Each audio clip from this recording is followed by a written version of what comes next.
Alright, this is a video I'm excited for. This stuff gets me fired up. Most people think I'm a gym rat, but in reality, I am a horror movie junkie. I love slashers, I love scary ones. Ever since I was a little kid, I absolutely loved watching them. I'd be so scared, but yet I had to see them. And a big part is the kills. Kills are like the defining thing in horror films. It's something about them. It gets my blood pumping. It fires me up. It inspires me to do other things. Obviously, not killing, but it's just like, wow, this entity can take away a life. And that just seems so powerful to me. And I want to have power. And so a little while ago on my Instagram, I posted my top 5 favorite horror kills, the kills that kind of stick with me the most. The ones that either scarred me as a kid, the one that caused me to lose sleep, the ones that just stick with me. And so when I was making my list, whenever I watch scary movies, I see a lot of bad ones, or people watch me like, oh, I wouldn't make that choice. I try to really put myself in the mindset of the character in the film. It makes a world of difference than just watching this idiot go into the wrong room. Is actually put yourself in that scenario. I'm sure if someone banged on your door at 2 in the morning, you wouldn't just instantly run outside to safety. You'd probably go check the door. That's common sense. And so I always keep that in mind when watching horror films, and it helps me get more engulfed too. Like when I see someone running away, I try to feel their fear. And so let's go 5 to 1. Let's go 5 to 1.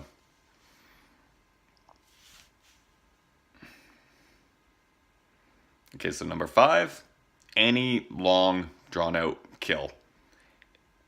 It's some characters, they don't even see their own deaths coming. They're just like stab, next thing you know they're done.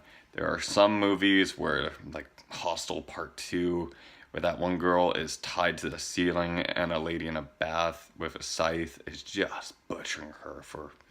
It felt long. Watching that scene was like, oh my gosh, it's brutal. Or in Hollow Man, when that one guy is drowned, just not even being able to see the person killing you, and it stays on the screen for so long, you know, like, wow, it gets to a point where you feel uncomfortable. So yeah, basically any long drawn out scene will always take my number 5. There's too many to fit. Number 4 is Wrong Turn Part 5, The Sheriff. Spoiler alert, I'm sorry. Most of you, if you're familiar with the Wrong Turn franchise, the first one got a theatrical release, every other one after that did not. They're basically cheesy slasher films at this point. The plot doesn't make sense. It's basically creative ways for these mutant hillbillies to kill. And the sheriff in the 5th one, it's okay, so it's a prequel to the original. She's the only likable character. The film's really bad, the acting's terrible. Except for the main antagonist. You really cheer for her, protagonist, sorry. You cheer for her, you kind of want her to be the lone survivor. She's obviously a survivor girl. But instead of surviving in the end, any horror film that kills off the main person you're cheering for generally earns a spot up here. She is tied up in a jail cell. She's the sheriff. They tie her up in a jail cell. They tie a shotgun to her feet where the string is attached to the shotgun and to her feet, going up to the ceiling to her feet. She's on her tippy toes. If she plants on her feet, pulls the trigger of the shotgun, she blows her head off. Around her, they set a fire.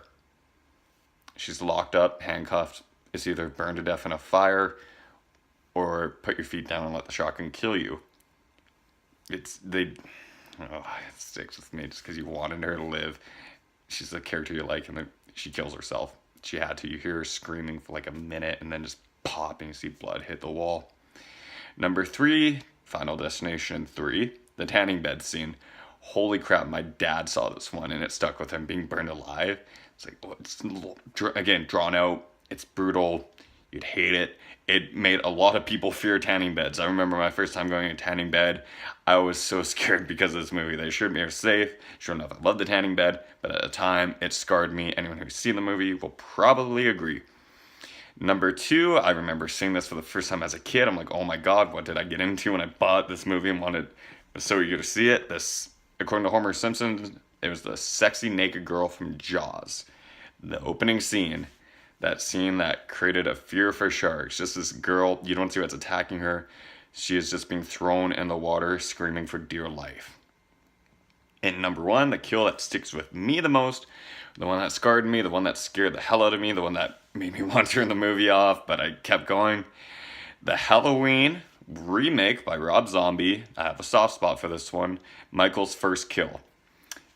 I like Spy Kids as a kid, the movie Spy Kids. The main boy in it, he ends up being cast in the Halloween. He plays a bully.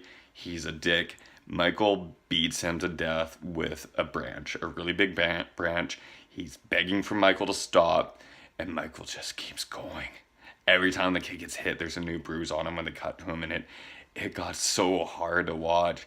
Screaming, begging. I was 11 or 12 when this came out. Oh, it stuck with me. That was a brutal one. Thank you all for watching this. I hope you enjoyed it. I really enjoyed making this. I'm at 6 minutes right now. I could have kept going. Comment below what is your favorite horror movie kill. Thank you all so much.